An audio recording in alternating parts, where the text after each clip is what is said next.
ठीक है, सब लोग ध्यान से सुनो। चलो एक ऐसी चीज के बारे में बात करते हैं जो हम में से हर एक को अफेक्ट करती है, चाहे आपके बैंक में लाखों रुपए हो या आप अभी शुरुआत कर रहे हो। इसे इकोनॉमिक साइकिल कहते हैं। इसे सीजन्स की तरह समझो। स्प्रिंग, समर, ऑटम और विंटर होते हैं। इकोनॉमी भी बिल्कुल ऐसे ही काम करती है। यह हमेशा सीधे ऊपर नहीं जाती और शुक्र है, यह सीधे नीचे भी नहीं जाती। ये एक रिदम में चलती है, यूपीएस एंड डाउन्स का एक पैटर्न। इस रिदम को समझना आपके पैसों के लिए सबसे पावरफुल चीजों में से एक है जो आप कर सकते हैं। यह आपको डर या लालच में काम करने के बजाय स्मार्ट, कॉन्फिडेंट डिसीजन लेने में हेल्प करता है। यह सिर्फ वॉल स्ट्रीट एक्सपर्ट्स के लिए नहीं है, यह आपके लिए है। तो यह साइकिल क्या है? यह इकोनॉमी का नेचुरल यूपीएस एंड डाउन्स है जो ग्रोथ की पीरियड्स के बीच होता है, जिसे हम एक्सपेंशन कहते हैं, और डिक्लाइन की पीरियड्स के बीच, जिसे हम कॉन्ट्रैक्शन कहते हैं। यह सैकड़ों सालों से हो रहा है। यह एक मॉर्फियन इकोनॉमी के काम करने का एक नॉर्मल पार्ट है। जब चीजें अच्छी होती हैं, तो बिजनेस हायर कर रहे होते हैं, लोग खर्च कर रहे होते हैं और हर कोई ऑप्टिमिस्टिक महसूस करता है। लेकिन यह हमेशा नहीं चल सकता। आखिरकार चीजें धीमी हो जाती हैं। मेन बात यह जानना है कि हम उस साइकिल में कहां हैं। क्या हम ग्रोथ की सनी समर में हैं या हम रिसेशन की कोल्ड विंटर में जा रहे हैं? जवाब जानने से आपको वह प्रोटेक्ट करने में हेल्प मिलती है जो आपके पास है, और जब अपॉर्चुनिटीज आती है तो उन्हें ग्रैब करने में हेल्प मिलती है। आपको पर्सनली इसकी परवाह क्यों करनी चाहिए? क्योंकि यह आपकी जॉब, ग्रोसरी और गैस जैसी चीजों की कीमत, आपके मॉर्गेज या क्रेडिट कार्ड पर इंटरेस्ट रेट, और सबसे इंपॉर्टेंटली आपके इन्वेस्टमेंट को अफेक्ट करता है।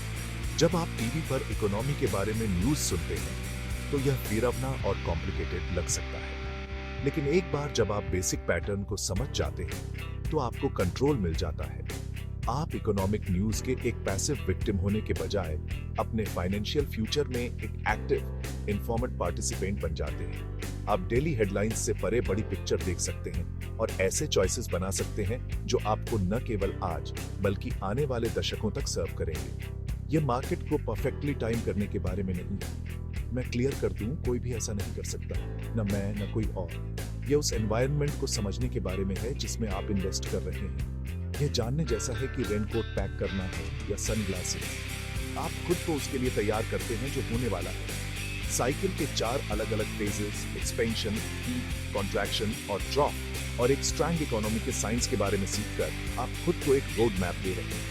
एक रोड मैप जो आपको फाइनेंशियल सिक्योरिटी और पीस ऑन ऑफ माइंड की ओर गाइड कर सकता है।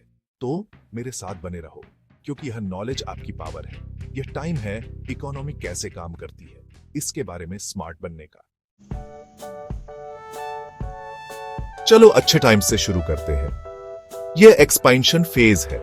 इसे इकोनॉमी की स्प्रिंग टाइम और समर टाइम समझो। सब कुछ बढ़ रहा है और ब्राइट दिख रहा है। एक्सपेंशन के दौरान इकोनॉमी बड़ी हो रही होती है। इसका सबसे इंपॉर्टेंट मेजर है ग्रॉस डोमेस्टिक प्रोडक्ट या जीडीपी। जब आप सुनते हैं कि जीडीपी बढ़ रहा है तो इसका मतलब है कि देश पहले से ज्यादा गुड्स और सर्विसेज प्रोड्यूस कर रहा है। यह एक carried away he positive sign है। इसका मतलब है कि बिजनेस बिजी है, वे ज्यादा प्रोडक्ट्स बेच रहे हैं और वे ज्यादा पैसे लुभा रहे हैं। यह पूरी इकोनॉमी के लिए हेल्थ और वाइटैलिटी का पीरियड है। इस फेज में जॉब्स ढूंढना आसान होता है। अनएम्प्लॉयमेंट रेट कम हो जाता है क्योंकि कंपनीज को बढ़ती डिमांड को पूरा करने के लिए ज्यादा वर्कर्स की जरूरत होती है। अगर आप जॉब ढूंढ रहे हैं तो यह सबसे अच्छा टाइम है। आपको यह भी मिल सकता है कि आपके पास मल्टीपल ऑफर्स हैं या कंपनीज आपको हायर करने के लिए ज्यादा पे करने को तैयार हैं। जिन लोगों के पास पहले से जॉब्स हैं, उनके लिए यह अक्सर वह टाइम होता है जब आपको रेज या बोनस मिल सकता है। ज्यादा लोग काम कर रहे हैं और ज्यादा पैसे लुभा रहे हैं। इसका मतलब है कि ज्यादा लोग खर्च कर रहे हैं। वे नई कारें खरीद रहे हैं, वेकेशन पर जा रहे हैं और अपने घरों का रेनोवेशन कर रहे हैं। यह खर्च इकोनॉमिक इंजन के लिए फ्यूल की तरह है। इसे और तेजी से बढ़ने के लिए पुश कर रहा है। एक्सपेंशन के दौरान इंटरेस्ट रेट्स आमतौर पर कम होते हैं, कम से कम शुरुआत में। यह लोगों और बिजनेस दोनों के लिए पैसे उधार लेना सस्ता बनाता है। अगर आप घर खरीदना चाहते हैं तो मॉर्गेज पर कम इंटरेस्ट रेट इसे कैरिड अवे ज्यादा अफोर्डेबल बनाता है। बिजनेस के लिए कम रेट्स का मतलब है कि वे नई फैक्ट्रीज बनाने, नए इक्विपमेंट खरीदने और ज्यादा लोगों को हायर करने के लिए पैसे उधार ले सकते हैं। यह उधार लेना और इन्वेस्ट करना और भी ज्यादा ग्रोथ पैदा करता है। हालांकि जैसे जैसे एक्सपेंशन चलता रहता है और इकोनॉमी गर्म होने लगती है, सेंट्रल बैंक धीरे धीरे इंटरेस्ट रेट्स इंक्रीज ना शुरू कर सकता है, ताकि चीजें कैरिड अवे तेजी से बढ़ने और दूसरी प्रॉब्लम्स पैदा करने से स्टॉपें, जिसके बारे में हम बात करेंगे। तो सीधे शब्दों में कहें तो एक्सपेंशन फेज समृद्धि का पीरियड है।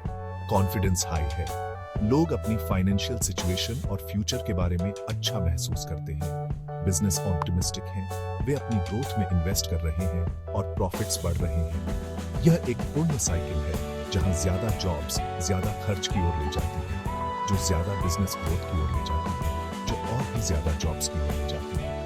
यह वह फेज है जिसे हर कोई पसंद करता है, इकोनॉमिक रोलर कोस्टर पर ऊपर की क्लाइंब। लेकिन किसी भी चढ़ाई की तरह आप जानते हैं कि आखिरकार आप टॉप पर पहुंचेंगे।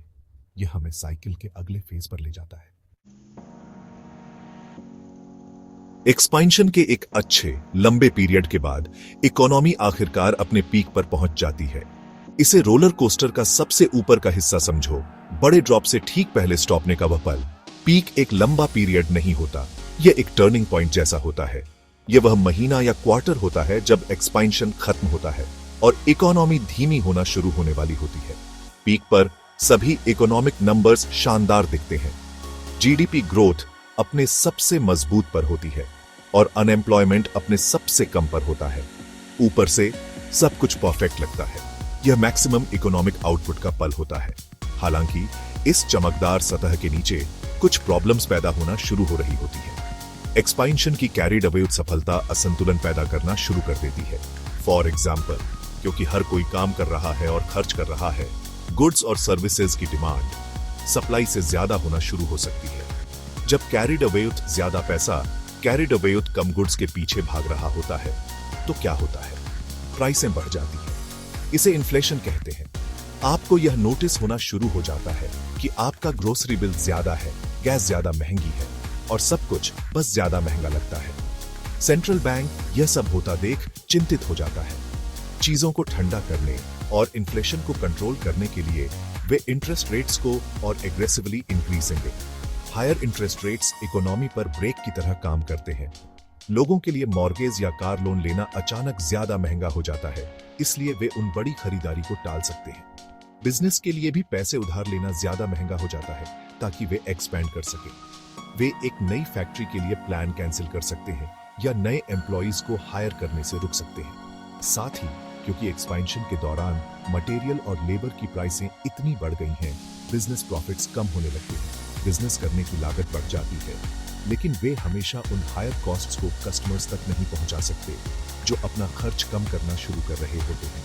यह ट्रांजिशन का क्रिटिकल मोमेंट है। बाहर से ऐसा लगता है कि पार्टी अभी भी चल रही है, लेकिन स्मार्ट मनी जानता है कि यह खत्म होने वाली है। बिजनेस और कंज्यूमर कॉन्फिडेंस जो कैरिड अवे हाई था, डगमगाने लगता है। लोग हाई प्राइसों और बढ़ते इंटरेस्ट रेट्स के बारे में चिंता करने लगते हैं। बिजनेस अपने प्रॉफिट मार्जिन को सिकुड़ते हुए देखते हैं और ज्यादा सावधान हो जाते हैं। पीक वह नाजुक बिंदु है जहां ग्रोथ की फोर्सेस खत्म हो जाती है और कॉन्ट्रैक्शन की फोर्सेस बस शुरू होने लगती है। यह वह बिंदु है जहां इकोनॉमी उस साइकिल के लिए जितना बढ़ सकती थी उतना बढ़ चुकी है और अब एक कूल डाउन पीरियड के लिए तैयार है। एक बार जब हम पीक पार कर लेते हैं तो इकोनॉमी कॉन्ट्रैक्शन फेज में एंटर करती है। यह इकोनॉमिक साइकिल का ऑन टर्म है जब चीजें धीमी होना और ठंडा होना शुरू हो जाती हैं। कॉन्ट्रैक्शन एक पीरियड है जब इकोनॉमिक एक्टिविटी कम हो रही होती है। इसके लिए सबसे कॉमन टर्म जो आप सुनेंगे वह है रिसेशन। रिसेशन को ऑफिशियली 2 लगातार क्वार्टर्स यानी 6 महीने की फॉल्टी ग्रॉस डोमेस्टिक प्रोडक्ट या जीडीपी के रूप में डिफाइन किया जाता है। इकोनॉमी बढ़ने के बजाय यह वास्तव में सिकुड़ रही होती है। यह कई लोगों के लिए एक मुश्किल समय होता है जो अनिश्चितता और फाइनेंशियल स्ट्रेस से भरा होता है। एक्सपेंशन फेज का ऑप्टिमिज्म निराशा और चिंता से बदल जाता है। कॉन्ट्रैक्शन के दौरान जो ट्रेंड्स हमने एक्सपेंशन फेज में देखे थे वे रिवर्स हो जाते हैं। बिजनेस अपनी सेल्स और प्रॉफिट्स को फॉलते हुए देखते हैं। इसके जवाब में उन्हें मुश्किल डिसीजन लेने पड़ते हैं। वे नए लोगों को हायर करना बंद कर देते हैं, वे वेजेस फ्रीज कर देते हैं और कई मामलों में उन्हें कॉस्ट्स कम करने के लिए लोगों को निकालना शुरू करना पड़ता है। यही कारण है कि कॉन्ट्रैक्शन के दौरान अनएम्प्लॉयमेंट रेट बढ़ना शुरू हो जाता है।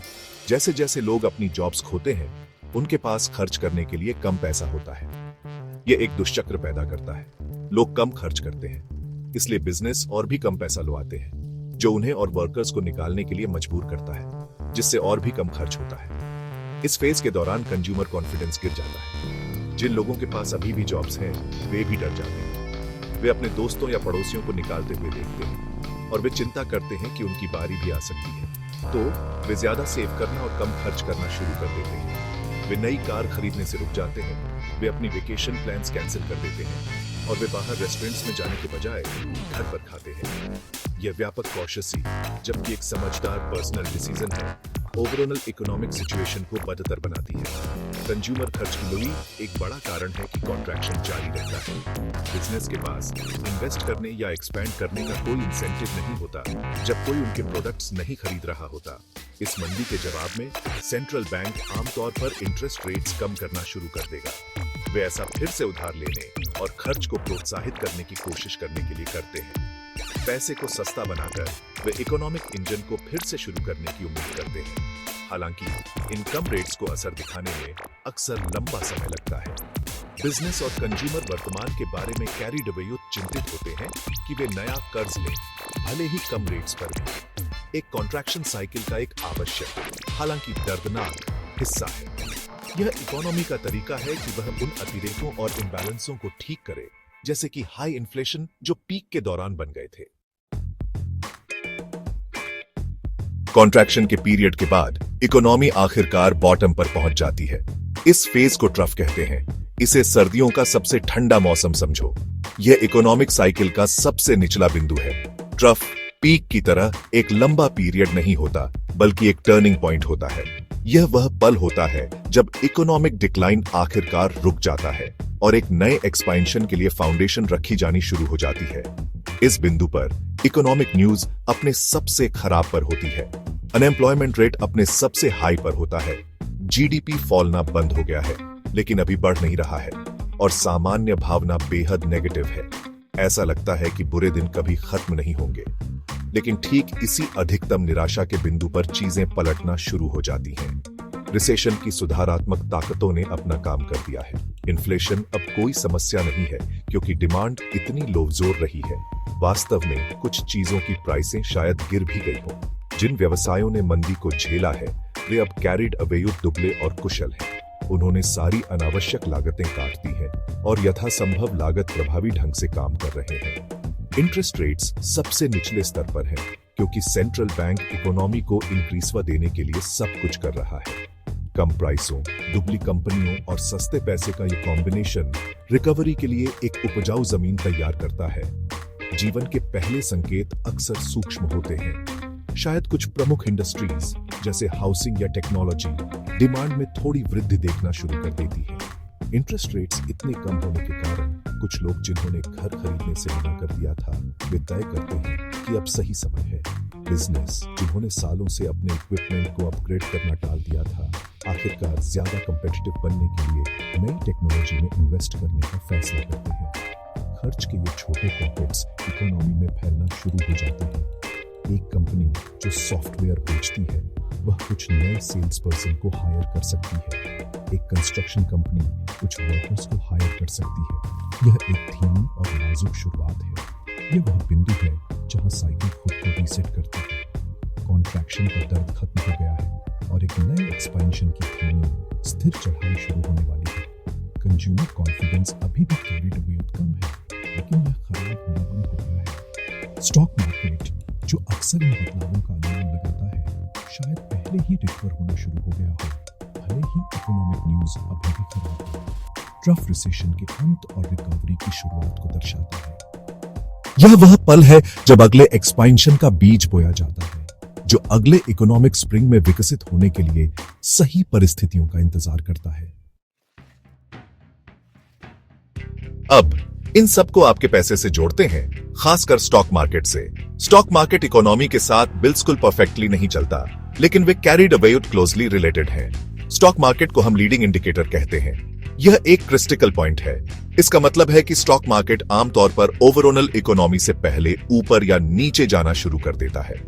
यह प्रेडिक्ट करने की कोशिश करता है कि इकोनॉमी 6 से 9 महीनों में कहां होगी। इसलिए मार्केट कंफ्यूजिंग हो सकता है। जब अनएम्प्लॉयमेंट न्यूज अभी भी भयानक हो तो यह रैली कर सकता है, या जब हर कोई सोचता है कि इकोनॉमी बूम कर रही है तो यह फॉलना शुरू हो सकता है। एक्सपेंशन फेज के दौरान स्टॉक मार्केट आमतौर पर, जिसे हम बुल मार्केट कहते हैं, उसमें होता है। यह आमतौर पर बढ़ते स्टॉक प्राइसेस का पीरियड होता है। क्यों?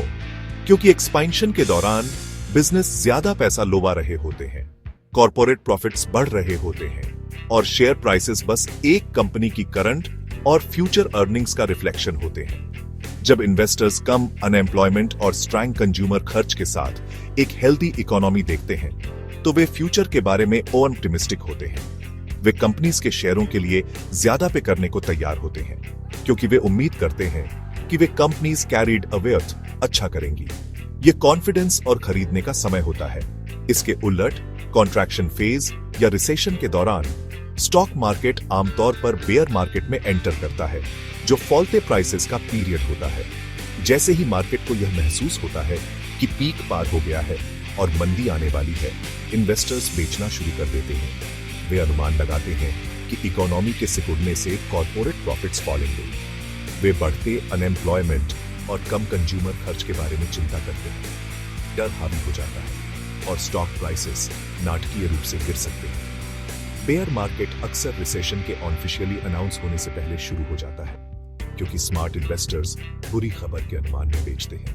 इन्वेस्टर्स के लिए सबसे इंटरेस्टिंग समय टर्निंग पॉइंट होते हैं, ट्रफ और पीक। स्टॉक मार्केट अक्सर अपने बॉटम पर पहुंच जाएगा और रैली करना शुरू कर देगा, जबकि इकोनॉमी अभी भी ट्रफ में है। यह तब होता है जब न्यूज भयानक होती है, लेकिन मार्केट आने वाली रिकवरी को देख रहा होता है। यह वह जगह है जहां किस्मत बनाई जा सकती है, लेकिन जब हर कोई पैनिक कर रहा हो तो खरीदने के लिए साहस की जरूरत होती है। इसी तरह मार्केट अक्सर पीक पर पहुंच जाएगा और फॉलना शुरू कर देगा, जबकि इकोनॉमी अभी भी कैरिड अवे अच्छी लगती है। ये तब होता है जब सावधान रहना और उत्साह में बहने जाना इंपॉर्टेंट होता है। मार्केट और इकोनॉमी के बीच के इस डांस को समझना लॉन्ग टर्म इन्वेस्टिंग सक्सेस के लिए महत्वपूर्ण है। तो हमें कैसे पता चलेगा कि इकोनॉमी वास्तव में स्ट्रांग और हेल्दी है? ये डॉक्टर के पास चेकअप के लिए जाने जैसा है। कुछ इंपॉर्टेंट वाइटल साइंस या इंडिकेटर्स हैं जिन्हें हम देखते हैं। सबसे पहला और सबसे इंपॉर्टेंट, जैसा कि हमने डिस्कस किया है, वह है बढ़ता ग्रॉस डोमेस्टिक प्रोडक्ट या जीडीपी। एक लगातार बढ़ता जीडीपी का मतलब है कि देश का इकोनॉमिक आउटपुट बढ़ रहा है। यह दिखाता है कि बिजनेस ज्यादा प्रोड्यूस कर रहे हैं, जिसका मतलब है ज्यादा इनकम और एक हायर स्टैंडर्ड ऑफ लिविंग। हम स्थिर सस्टेनेबल ग्रोथ देखना चाहते हैं, न कि ऐसी ग्रोथ जो कैरिड अवे तेज हो और प्रॉब्लम्स पैदा करने वाली हो। इसे इकोनॉमी के लिए एक हेल्दी स्थिर हार्ट बीट समझो। दूसरा वाइटल साइन है कम अनएम्प्लॉयमेंट। जब ज्यादातर लोग जो जॉब चाहते हैं उन्हें मिल जाती है, तो यह एक रोबस्ट इकोनॉमी का साइन है। कम अनएम्प्लॉयमेंट का मतलब है कि लोगों के पास पे चेक है और उन पे चेक से वे पैसे खर्च कर सकते हैं, अपने बिल चुका सकते हैं और फ्यूचर के लिए सेव कर सकते हैं। यह कंज्यूमर स्पेंडिंग यूएस इकोनॉमी के लगभग 2/3 हिस्से की लाइफ ब्लड है। एक कम अनएम्प्लॉयमेंट रेट वर्कर्स को ज्यादा पावर भी देता है। यह हायर वेजेस की ओर ले जा सकता है, क्योंकि कंपनीज को उपलब्ध वर्कर्स के छोटे पूल के लिए कंपटीशन करना पड़ता है। यह परिवारों के लिए अच्छा है और इकोनॉमी को नीचे से ऊपर की ओर ले जाने में हेल्प करता है। तीसरा और कैरिड अवे इंपॉर्टेंट इंडिकेटर है कंट्रोल्ड इन्फ्लेशन। जबकि कुछ इन्फ्लेशन एक बढ़ती इकोनॉमी में नॉर्मल और यहां तक कि हेल्दी भी होता है, आमतौर पर लगभग 2%। हाई इन्फ्लेशन आपकी वेल्थ का एक साइलेंट किलर है। इसका मतलब है कि गुड्स और सर्विसेज की प्राइसें कैरिड अवे फास्टी से बढ़ रही हैं और आपका रुपया या डॉलर पहले से कम खरीदता है। एक स्ट्रांग इकोनॉमी वह है जहां इन्फ्लेशन कम और स्थिर हो।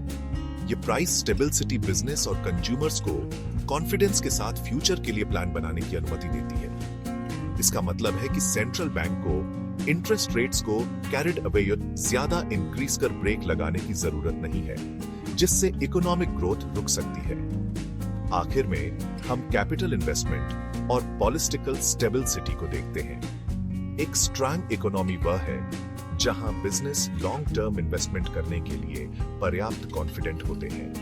क्या वे नई फैक्ट्रीज बना रहे हैं, नई टेक्नोलॉजी खरीद रहे हैं और रिसर्च एंड डेवलपमेंट को फंड कर रहे हैं? यह दिखाता है कि वे फ्यूचर ग्रोथ में विश्वास करते हैं। इसके अलावा एक स्थिर और प्रेडिक्टेबल पॉलिटिकल एनवायरनमेंट क्रूशियल है। बिजनेस और इंटरनेशनल इन्वेस्टर्स को यह जानने की जरूरत है कि गेम के रूल्स रातों रात नहीं बदलने वाले हैं। पॉलिटिकल स्टेबिलिटी विश्वास की फाउंडेशन बनाती है जिस पर एक स्ट्रांग इकोनॉमी को लंबे समय तक बनाया और सस्टेन किया जा सकता है। एक स्ट्रांग हेल्दी इकोनॉमी एक हेल्दी स्टॉक मार्केट के लिए सबसे अच्छा फ्यूल है जो आपके पास हो सकता है। कनेक्शन सीधा और पावरफुल है। याद रखो, एक स्टॉक एक रियल बिजनेस में ओनरशिप का एक टुकड़ा होता है। जब इकोनॉमी स्ट्रांग होती है तो बिजनेस फलते फूलते हैं और इससे उनका स्टॉक ज्यादा वैल्यूएबल हो जाता है। सबसे सीधा लिंक कॉर्पोरेट प्रॉफिट्स के जरिए है। बढ़ते जीडीपी और कम अनएम्प्लॉयमेंट वाली एक स्ट्रांग इकोनॉमी में लोग पैसे खर्च कर रहे होते हैं। इसका मतलब है कंपनीज के लिए ज्यादा सेल्स, चाहे वह कोने में बैठा बड़ा रिटेलर हो या देश भर में फैली सॉफ्टवेयर कंपनी। ज्यादा सेल्स से लगभग हमेशा ज्यादा प्रॉफिट्स होते हैं और ज्यादा प्रॉफिट्स ही लॉन्ग रन में स्टॉक प्राइसेस को ऊपर ले जाते हैं। अगला, कंज्यूमर कॉन्फिडेंस के बारे में सोचो। एक स्ट्रांग इकोनॉमी में लोग अपनी जॉब्स में सेफ महसूस करते हैं और फ्यूचर के बारे में ऑप्टिमिस्टिक होते हैं। वे क्या करते हैं? वे सिर्फ बेसिक चीजों से ज्यादा पर पैसे खर्च करते हैं। वे नई कारें खरीदते हैं, वे अपने आईफोन अपग्रेड करते हैं, वे वेकेशन पर जाते हैं और वे अपनी रसोई का रेनोवेशन करते हैं। ये खर्च कंपनियों की एक बड़ी रेंज को फायदा पास होता है। Car manufacturers, technology companies, airlines, hotels और होम इंप्रूवमेंट स्टोर्स सभी अपने रेवेन्यू में बढ़ोतरी देखते हैं। यह व्यापक समृद्धि पूरे स्टॉक मार्केट को ऊपर उठाती है, न कि सिर्फ कुछ चुनिंदा इंडस्ट्रीज को। हायर कंज्यूमर खर्च एक पावरफुल ज्वार है जो सभी नावों को ऊपर उठाता है। कंट्रोल्ड इन्फ्लेशन वाली एक स्ट्रांग इकोनॉमी कंपनीज को प्राइसिंग पावर भी देती है। इसका मतलब है कि वे बढ़ती लागतों को कवर करने या अपने प्रॉफिट मार्जिन को इंक्रीजने के लिए अपनी प्राइसों को मामूली रूप से बढ़ा सकते हैं बिना अपने कस्टमर्स को स्केयर। जब इन्फ्लेशन कंट्रोल से बाहर होता है तो कंपनीज को संघर्ष करना पड़ता है क्योंकि मटेरियल और लेबर के लिए उनकी अपनी लागतें कैरिड अवे फास्टी से बढ़ रही होती है। लेकिन एक स्थिर स्ट्रांग इकोनॉमी में वे अपनी प्राइसों को इफेक्टिवली मैनेज कर सकते हैं, जिससे प्रिडिक्टेबल और बढ़ती अर्निंग्स होती है। इन्वेस्टर्स को प्रिडिक्टेबिलिटी पसंद है और वे ऐसी कंपनियों को रिवॉर्ड करते हैं जो लगातार अपने प्रॉफिट्स को हायर स्टॉक वैल्यूएशन के साथ बढ़ा सकती है। आखिर में एक स्ट्रांग और स्थिर इकोनॉमी फॉरेन इन्वेस्टमेंट को अट्रैक्ट करती है। जब दुनिया भर के इन्वेस्टर्स एक बढ़ते जीडीपी, कम अनएम्प्लॉयमेंट और एक स्थिर पॉलिटिकल सिस्टम वाले देश को देखते हैं तो वे वहां अपना पैसा लगाना चाहते हैं। वे इसे इन्वेस्ट करने के लिए एक सेफ और प्रॉफिटेबल जगह के रूप में देखते हैं। देश के स्टॉक मार्केट में फॉरेन कैपिटल का यह प्रवाह शेयरों के लिए एडिशनल डिमांड पैदा करता है जो प्राइसेस को और भी ऊपर धकेलने में मदद करता है। यह बाकी दुनिया से कॉन्फिडेंस का वोट है जो पॉजिटिव साइकिल को मजबूत करता है, जिससे स्टॉक मार्केट डोमेस्टिक और इंटरनेशनल इन्वेस्टर्स दोनों के लिए और भी अट्रैक्टिव जगह बन जाता है। तो ये सब आपके और आपके पैसे के लिए क्या मतलब है? इसका मतलब है कि आपको इकोनॉमिक साइकिल से फियरना नहीं चाहिए। आपको इसे समझना चाहिए और इसका फायदा उठाना चाहिए। आपकी स्ट्रेटेजी इस बात पर डिपेंड करनी चाहिए कि हम साइकिल में कहां हैं। चलो एक्सपेंशन फेज के बारे में बात करते हैं। जब इकोनॉमी बढ़ रही होती है और स्टॉक मार्केट बुल रन में होता है तो यह इन्वेस्ट करने का एक शानदार समय होता है। आपकी रिटायरमेंट और दूसरे इन्वेस्टमेंट अकाउंट्स शायद अच्छी तरह से बढ़ रहे होंगे। यहां मेन बात अपनी प्लान पर स्टिके रहना है। कैरिड अवे ज्यादा ग्रीडी मत बनो और रिस्की स्टॉक्स का पीछा करना शुरू मत करो। कंसिस्टेंटली इन्वेस्ट करते रहो, शायद डॉलर कॉस्ट एवरेजिंग के जरिए, जो कि रेगुलर इंटरवल्स पर एक फिक्स्ड अमाउंट इन्वेस्ट करना है। अब सबसे मुश्किल समय कॉन्ट्रैक्शन और ट्रफ के बारे में क्या? यह वह समय होता है जब ज्यादातर लोग पैनिक करते हैं और बेचते हैं। यह एक गलती है। डिनाइड। आपको डर के मारे काम नहीं करना चाहिए। याद रखो, स्टॉक मार्केट आगे देखता है। ट्रफ, जब इकोनॉमिक न्यूज अपने सबसे खराब पर होती है, अक्सर लॉन्ग टर्म के लिए इन्वेस्ट करने का सबसे अच्छा समय होता है। यह वह समय होता है जब हाई क्वालिटी स्टॉक्स सेल पर होते हैं। अगर आपके पास कैश है और काम करने का साहस है, तो ट्रफ के दौरान इन्वेस्ट करना आपको अगले एक्सपेंशन के दौरान इनक्रेडिबल गेन्स के लिए तैयार कर सकता है। आप तब खरीद रहे होते हैं जब बाकी सब फियर हुए होते हैं, जो एक स्मार्ट इन्वेस्टर की पहचान है। साइकिल को समझना लॉन्ग टर्म सक्सेस के लिए एक टूल है, न कि शॉर्ट टर्म मार्केट टाइमिंग के लिए। मैं इसे फिर से कहूंगा, आप ठीक टॉप या बॉटम को परफेक्टली प्रेडिक्ट नहीं कर सकते, कोशिश भी मत करो। लक्ष्य उस सामान्य फेज को हॉलमार्कना है जिसमें हम हैं, ताकि आप अपनी मानसिकता को एडजस्ट कर सकें। जब चीजें अपने पीक पर हों और हर कोई खुश हो, तो यह आपके लिए थोड़ा और सावधान रहने का समय है।